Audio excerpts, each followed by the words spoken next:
చంద్రబాబు నాయుడు గారికి ఒక్కటి గట్టిగా చెప్పాలి. అయ్యా చంద్రబాబు నాయుడు గారు, ఇప్పుడు ఉన్నది జెన్ జీలో ఉన్నాం, ఆల్ఫా జెన్ ఆల్ఫా కూడా వచ్చేసింది. ఈ మాదిరిగా తప్పు చేసినాక ఈ మాదిరిగా ఇబ్బందులు పెట్టే కార్యక్రమాలు ఒప్పుకోకుండా ఇబ్బందులు పెట్టే కార్యక్రమాలు చేస్తే కాక్రోచెస్ లేస్తాయి. గుర్తుపెట్టుకో చంద్రబాబు అని చెప్తా ఉన్నా.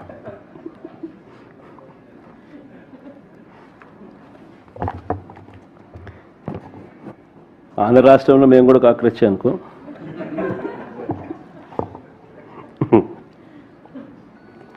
ఇన్ని ఆధారాలు ఉన్నాయి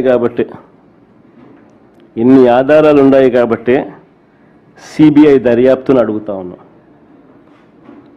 ఇన్ని పక్క ఆధారాలు సాక్ష్య ఆధారాలు సహా ఉన్నాయి కాబట్టి సిబిఐ దర్యాప్తును అడుగుతా ఉన్నాం. లోతుగా వెళ్తే మరిన్ని విషయాలు కూడా బయటకు వస్తాయి. విద్యాశాఖ మంత్రి సాక్షాత్తు చంద్రబాబు నాయుడు గారి కొడుకు మంత్రిగా ఉన్నాడు కాబట్టి ఈ తప్పులపై విచారణ చేయడానికి చంద్రబాబు ముందుకు రాడు.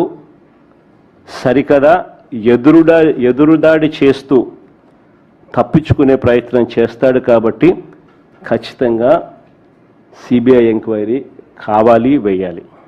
జగన్ ఆయన పేరులో జీ చూసి జెన్జీ అనుకుంటున్నాడు. జగన్ పేరులో ఉన్న జీ గొడ్డలి, అందుకే ఆ పార్టీకి గొడ్డలి పార్టీ అని ఈరోజు పేరు పెడతాం జరిగింది.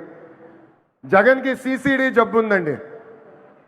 సిసిడి అంటే ఏంటో తెలుసా? క్రెడిట్ చోరీ జబ్బు, క్రెడిట్ చోరీ డిసార్డర్. ఏకంగా పేపర్లో వార్తలు వచ్చినాయి, ఆంధ్ర రాష్ట్రానికి ఆర్సిలర్ మిత్తల్ ప్రాజెక్ట్ వస్తుందని. ఆయన ప్రెస్ మీట్ పెట్టి ప్రాజెక్ట్ రావట్లేదు, పక్క రాష్ట్రానికి వెళ్తుందని చెప్పారు.